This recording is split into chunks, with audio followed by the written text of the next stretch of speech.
what acts better for the interest of people, dividing them for the majority, minority, and educational thing that my department really brought up. But before that, a little bit of a rebuttal. Well, actually, this very prop side is very much concerned with political issues. We see that this thing is already tackled in most democratic countries.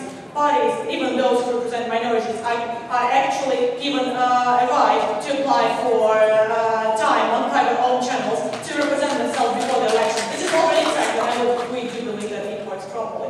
Secondly, they were very much concerned about monopoly of private channels.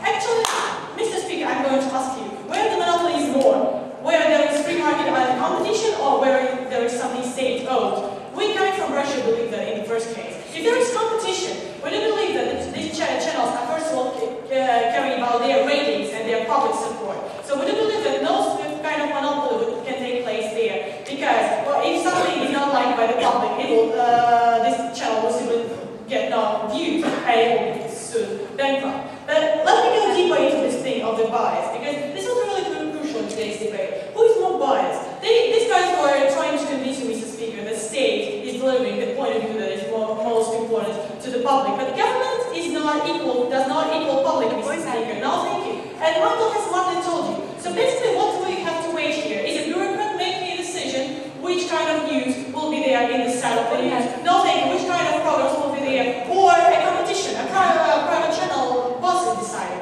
But you know that a bureaucrat is so much worse, Mr. Speaker, because first of all, this bureaucrat is career-driven. This example of Berlusconi was so silly because Berlusconi actually used to be a prime minister, and would you believe that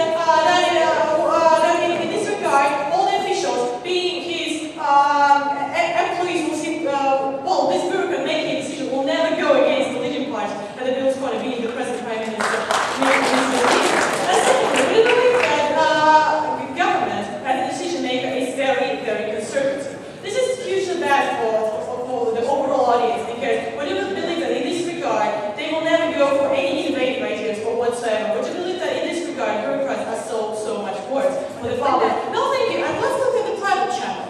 Well, their idea was like the private channels will be sponsored by large parties. Actually, this will still remain the same. Big and rich parties will still buy their time on TV. But how it actually works, Mr. Speaker, in this case? Private channels live on the money they get from advertisement. No, thank you, madam. And advertisement depends on your rating. The higher the rating is, the more money you get for advertisement. So would you believe that in this regard, public support is what is most important for a private channel? So would you believe that if the public does not support what the channel is doing, no, thank you, this channel will simply go bankrupt, Mr. Speaker. And would you believe, no, thank you, in this regard, government channel that does not depend on any ratings and is totally government-owned is much worse, because it's broadcasting the information that will be totally irrelevant to public and that can be not supported by public, but will still remain in its place. But yes, I'm thinking. Is being biased if all parties are represented a bad thing, and if it is so, then why is it a bad thing if all parties are represented?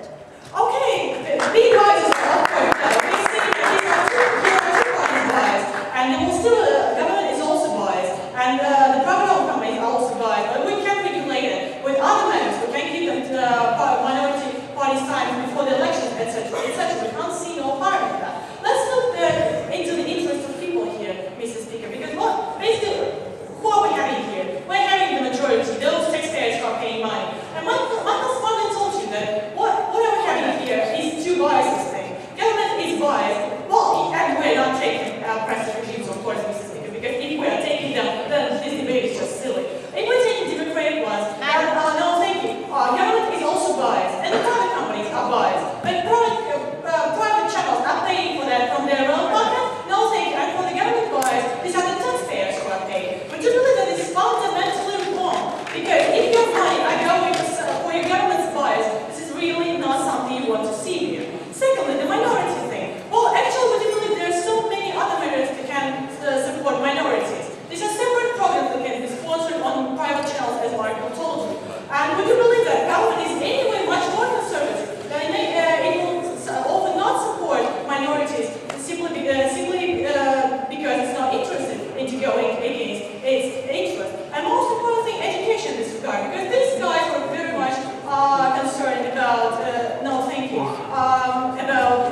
public ones, because Michael smartly told you that if this content is not supported by public, even if you put it on a government channel, nobody will watch it. Actually, culture channels in many countries are not the ones who are high ranking, Mr. Speaker, because nobody watches them. But if you want something that is really important, if the government wants something that is really important to be broadcasted, it can sponsor separate programs. Again, Mr. Speaker, on a really high ranking private channel that can be separate program that will be sponsored. They will deliver these educational things that all the viewers